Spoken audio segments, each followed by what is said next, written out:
आज जब देश में ये चर्चा हो रही है कि आधुनिक चिकित्सा पद्धति सही है या आयुर्वेदिक पद्धति सही है, तब हमें ये ध्यान रखना चाहिए कि इन दोनों ही पद्धति का अपना महत्व और अपना स्थान है और आधुनिक युग में इन दोनों ही पद्धतियों की हमें ज़रूरत है।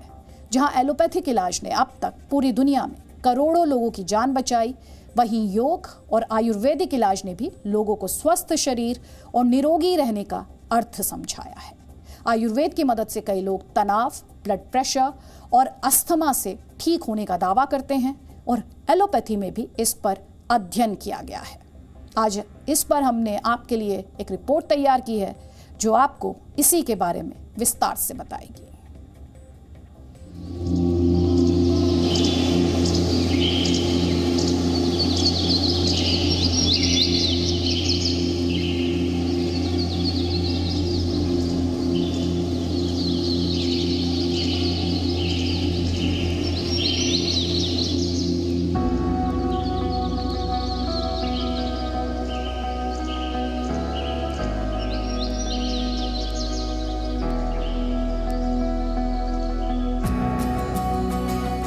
किसी भी चिकित्सा पद्धति की सफलता इस बात पर निर्भर करती है कि उससे मरीज को फायदा हुआ या नहीं। लेकिन इन दिनों कोरोना संक्रमण के इलाज में आयुर्वेद बनाम एलोपैथ के बीच विवाद चल रहा है। दोनों अपने अपने स्तर पर खुद को बेहतर चिकित्सा पद्धति बता रहे हैं। मरीजों का इलाज करने में कोताही न तो एलोपैथिक डॉक्टर करते हैं और न ही आयुर्वेदिक डॉक्टर, लेकिन फिर भी कोरोना वायरस के इलाज में दोनों का तरीका और दवाएं अलग अलग हैं। हम लगातार कई अस्पतालों के कोविड वार्ड में जाकर आपको दिखाते रहे हैं कि वहां मरीजों का इलाज किस तरह से किया जा रहा है। इसी तरह से हम दिल्ली के all India institute of Ayurvedic science में भी पहुंचे।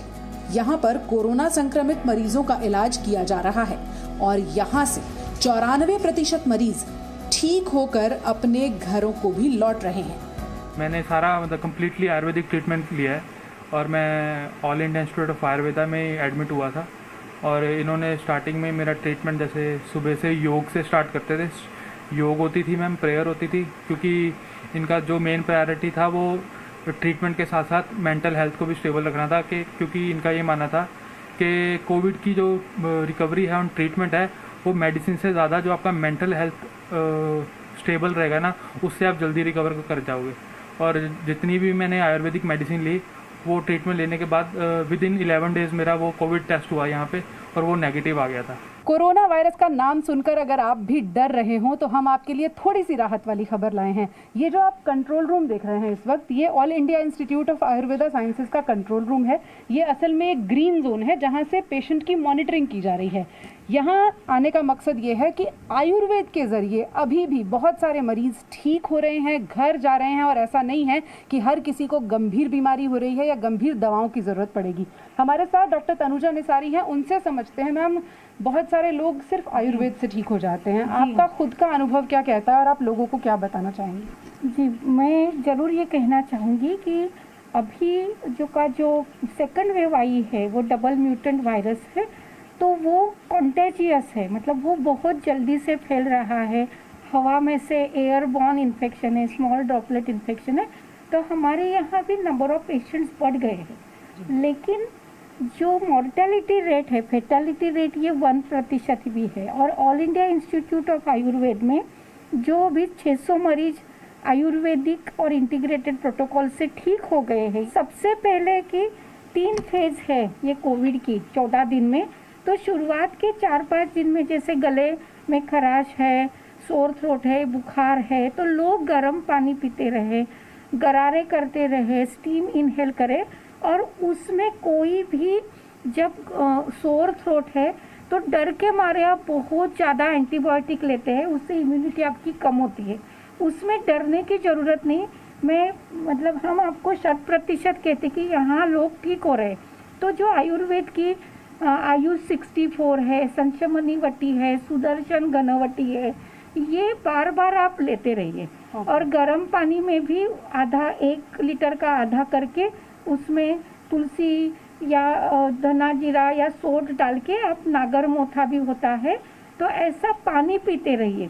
ये जो किट है इसमें संशमनी वटी मतलब गिलोय की गोली है। अच्छा। तो ये कोरोना होने से पहले, कोरोना होने के साथ और कोरोना के बाद सभी जगह मतलब पोस्ट कोविड मैनेजमेंट में भी ये देते हैं। तो जो लोग अभी गिलोय का काढ़ा बना रहे हैं वो ठीक कर रहे हैं? वो बिल्कुल सही है, क्योंकि ये जो वायरस मतलब एंटीवायरल तो है, लेकिन बीच में जो इम्यून फेज है कि जिसमें हमारी इम्यूनिटी हाइपर रिएक्ट करती है, तो ये इम्यूनोमॉड्यूलेशन है, तो वो इम्यून सिस्टम को एक मजबूत करती है। सभी रुग्णों को मेरा नमस्कार। आप सभी स्वस्थ होंगे, यही हम कामना करते हैं।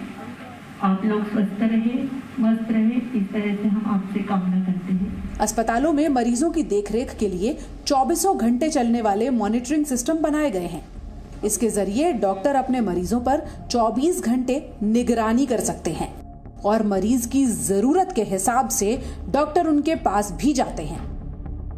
All India institute of Ayurveda sciences का ये ग्रीन जोन एरिया है, यानी कि यहाँ से मॉनिटरिंग की जा रही है, मरीजों को कौन सी दवा दी जानी है वो तय की जा रही है और यहीं से सारा ट्रीटमेंट चल रहा है।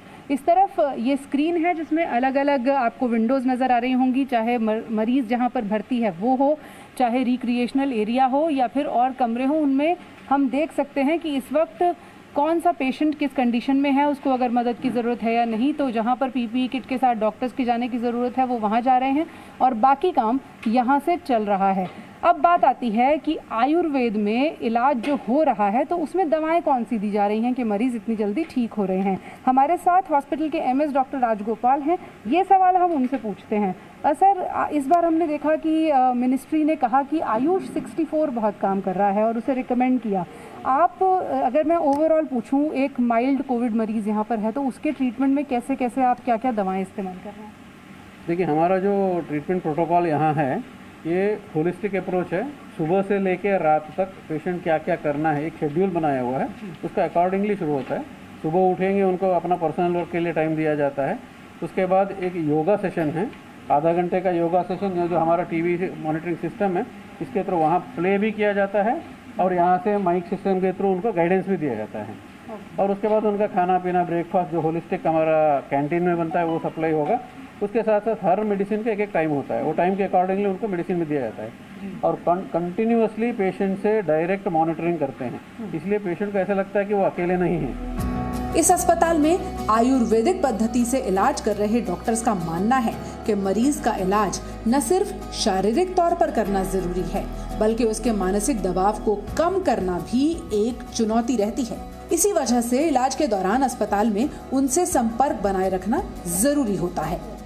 डॉक्टर मीना, जो रिक्रिएशन है, जैसे सर ने बताया, शाम को लोग डिप्रेशन में भी आ जाते हैं, थक जाते हैं, तो क्या करवाया जाता है उनको? मैडम, हमारी टीम का नाम आनंदी है और हमारी पूरी 22 लोगों की टीम है जिसमें रेसिडेंट भी है, पीजी स्टूडेंट भी है और मैं कंसल्टेंट हूँ।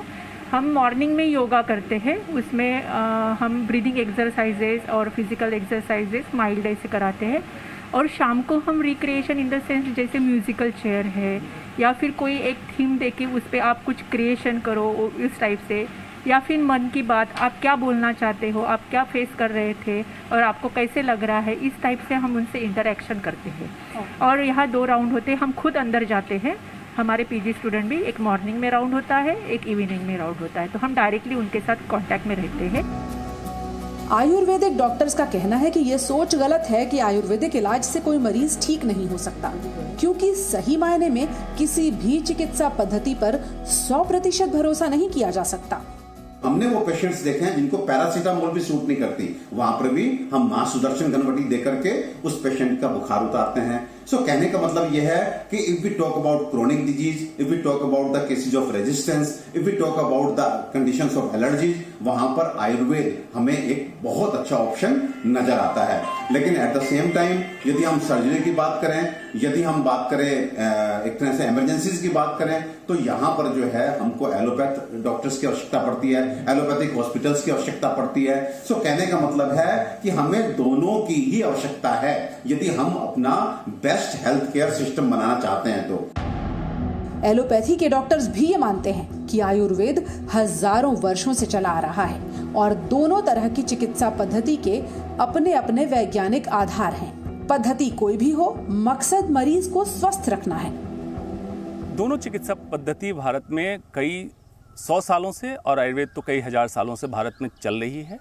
दोनों एस्टैब्लिश्ड साइंस है, दोनों के पीछे वैज्ञानिक तथ्य हैं, तथ्य की पुष्टि है, प्रमाण है और उसी हिसाब से इलाज होता है।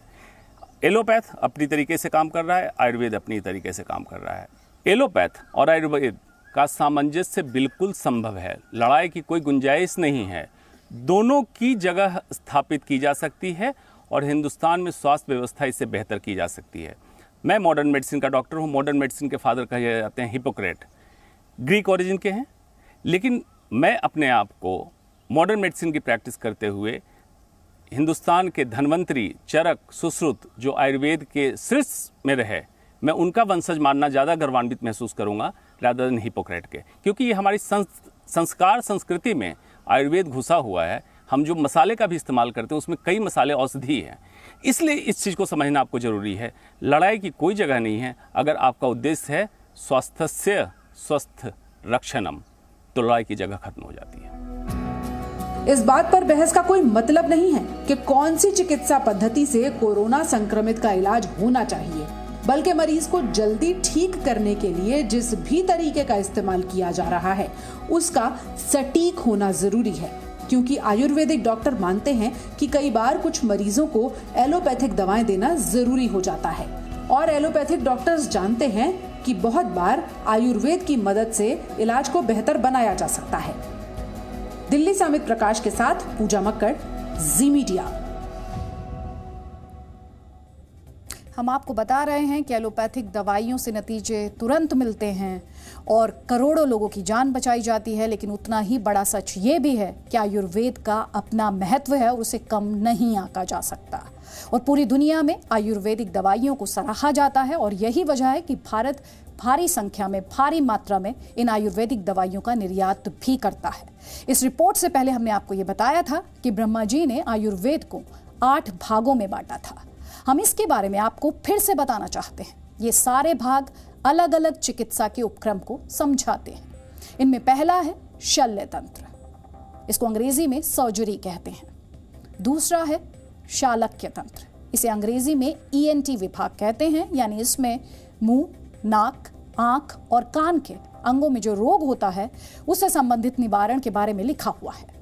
तीसरा है काय चिकित्सा, इसको जनरल मेडिसिन कहते हैं। इसमें बुखार, खांसी और जुकाम जैसी बीमारियां आती हैं। चौथा है भूत विद्या तंत्र, इसमें ग्रह दशा से संबंधित चिकित्सा के बारे में लिखा गया है। पांचवा है कुमार भृत्यु, जिसमें बच्चों, स्त्रियों और स्त्री रोग से संबंधित रोग का उल्लेख मिलता है। छठा है अग्दत्त तंत्र, जिसे अंग्रेजी में टॉक्सिकोलॉजी कहते हैं, यानी इसमें जहर के बारे में ज्ञान दिया गया है। सातवां है प्रसायन तंत्र, इसमें बुढ़ापे में बल, पौरुष और दीर्घायु बनने के बारे में लिखा गया है। आखिरी है वाजीकरण, इसमें शरीर के गुप्त रोग का उल्लेख मिलता है। आज हम आपसे यही कहना चाहेंगे, ना इलाज की एलोपैथी पद्धति में कोई कमी है और ना ही आयुर्वेद में। कड़वी सच्चाई तो यही है कि इन पद्धतियों पर टकराव मनुष्य के हितों के बीच होता है। आपको यही बात याद रखनी है कि हर पद्धति का अपना महत्व होता है। इस महत्व में जो मुनाफा देखते हैं वो लोग आपको गुमराह करते हैं, क्योंकि टकराव पद्धतियों में नहीं। Presenting B News app, available on Google Play and App Store. Download it now.